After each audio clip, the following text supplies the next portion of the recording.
পদ্মাপাড়ে ফের আক্রান্ত সংখ্যালঘু। কুমিল্লায় ঘরে ঢুকে তরুণীকে ধর্ষণের ঘটনা ঘটেছে। মূল অভিযুক্তকে ধরে গণপিটুনি। ধর্ষণের অভিযোগে গ্রেফতার করা হয়েছে ফাজার আলী। কে ফাজার আলী, কি অভিযোগ রয়েছে জানবো। আমার সঙ্গে আমার প্রতিনিধি সুদীপ্ত রয়েছে। সুদীপ্ত, দেখো তমশ্রী, পদ্মাপাড় এখনো কিন্তু উত্তপ্ত অবস্থাতে রয়েছে। 5 আগস্ট থেকে তুমি জানো সেই উত্তপ্ত পরিস্থিতি চলছে এবং এখনো কিন্তু যে ঘটনা সামনে আসছে সেখানে দেখা যাচ্ছে এক সংখ্যালঘু এক মহিলা, তাকে কিন্তু ধর্ষণ করা হয়েছে এমনটাই সামনে আসছে। বাংলাদেশের মুরাদনগরে সেখানে এক প্রবাসী তার স্ত্রীকে নিয়ে তার শ্বশুর বাড়িতে গিয়েছিলেন এবং প্রায় 1 মাস আগে এবং বৃহস্পতিবারের দিন সেই বাড়িতে কেউ ছিলেন না, ওই মহিলা একাই ছিলেন। তখনই একজন ব্যক্তি সেই ঘরে ঢুকে পড়েন, তার নাম ফজর আলী, এবং সেই সময় এই ফজর আলীকে সেই এলাকার মানুষজন ধরে ফেলে এবং গণপিটুনি দেয় এবং তারপরেই পুলিশের হাতে তুলে দিয়েছিল। মুরাদনগর ওসি তাকে গ্রেফতার করে এবং যেটা জানা যাচ্ছে এই ফজর আলীর সঙ্গে যে নির্যাতিতার যে বাড়ি, সেই বাড়ির কিন্তু যোগাযোগ ছিল আগে থেকে পারিবারিক সূত্রে। এবং যেটা জানা যাচ্ছে এখনো পর্যন্ত এই কুমিল্লা জেলার যিনি পুলিশ সুপার রয়েছেন ফজর আলীকে ইতিমধ্যে আদালতে পেশ করা হয়েছে এবং পাশাপাশি আরো 4 জনকে গ্রেফতার করা হয়েছে। তার কারণ ওই সময়ের যে ঘটনা, সেই ঘটনা সামাজিক মাধ্যমে যারা ছড়িয়ে দিয়েছিলেন, অর্থাৎ গণপিটুনি, এবং এই গণপিটুনির ঘটনা যারা সামাজিক মাধ্যমে ছড়িয়ে দিয়েছিলেন এবং সেই সঙ্গে উল্লেখ করেছিলেন বলে জানা যাচ্ছে ওই ধর্ষণের ঘটনাকে, এবং তাদেরকেও কিন্তু গ্রেফতার করা হয়েছে। তাদের অনিক, সুমন, রমজান এবং বাবু, এই 4 জনের নাম উঠে আসছে। অর্থাৎ এই ঘটনায় এখনো পর্যন্ত 5 জনকে গ্রেফতার করা হয়েছে, যাদের মধ্যে মূল অভিযুক্ত ফজর আলী। বেশ সুদীপ্ত। রামচন্দ্রপুর গ্রামে এক প্রবাসীর স্ত্রীকে ধর্ষণের অভিযোগ উঠছে এবং এ সংক্রান্ত মুরাদনগর থানায় একটি মামলা হয়েছে। আমরা মামলার প্রধান অভিযুক্ত মোহাম্মদ ফজর আলীকে ইতিমধ্যে আমরা গ্রেপ্তার করেছি এবং এই ঘটনায় এলাকার কয়েকজন ভিকটিমের কিছু ভিডিও ধারণ করে সোশ্যাল মিডিয়ায় ছড়িয়ে দেয় এবং এই কাজ যারা করেছে তাদের 4 জনকে আমরা ইতিমধ্যে গ্রেপ্তার করেছি। অন্যদিকে বাংলা বলায় ফের বাংলাদেশি তকমা। ফের ওড়িশায় আটক বাংলার বাসিন্দা। আটক পূর্ব মেদিনীপুরের ভগবানপুরের 4 বাসিন্দা। আরো একবার জানাই, বাংলা বলায় ফের বাংলাদেশি তকমা।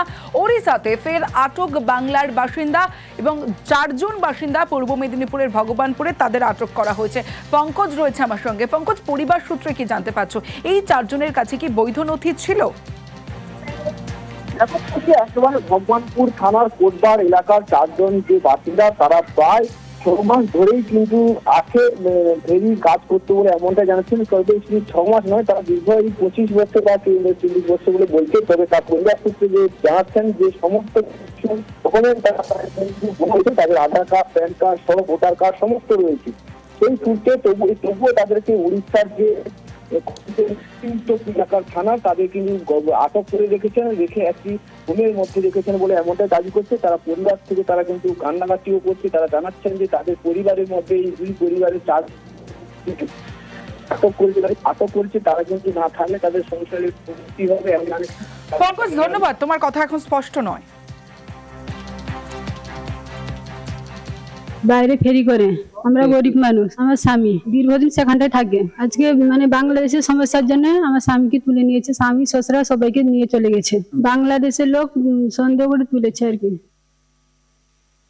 প্রায় 25-30 বছর উড়িষ্যায় কাজ করে, ওই শ্রমিকের কাজ করে, চুলের মালটা স্টিলের মাল দিয়ে চুল তোলি করে। এবার ওরা অ্যাকচুয়ালি ভারতীয় নাগরিক এবং পশ্চিমবাংলার অধিবাসী, পূর্ব মেদিনীপুর জেলা ভগবানপুর 1 ব্লকের অধিবাসী। কোনো কেস না দিয়ে থানায় আটকে রেখেছে। আটকার পরে একটা ডিজিটাল ক্যাম্পে নিয়ে গেছে, ওখানেও আটকে রেখেছে। সেটা ঠিক নয়।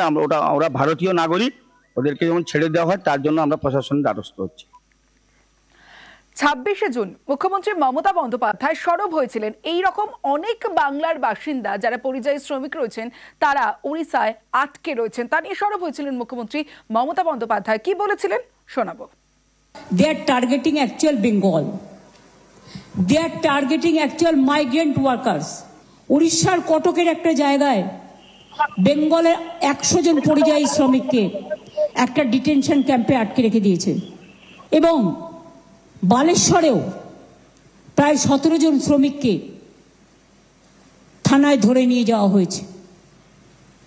গতকালও আপনাদের আমি বলেছিলাম, তারপরে ছাড়িয়ে নিয়ে আসা হয়েছে, তাদের সব ডকুমেন্ট আছে এবং আজকেও আমি চিফ সেক্রেটারিকে দায়িত্ব দিয়েছি কথা বলে এটাকে শর্ট আউট করার। কিন্তু প্রতিদিন কেন বাংলায় কথা বলে কি অপরাধ? তাহলে অন্য ভাষায় কথা বলাও অপরাধ?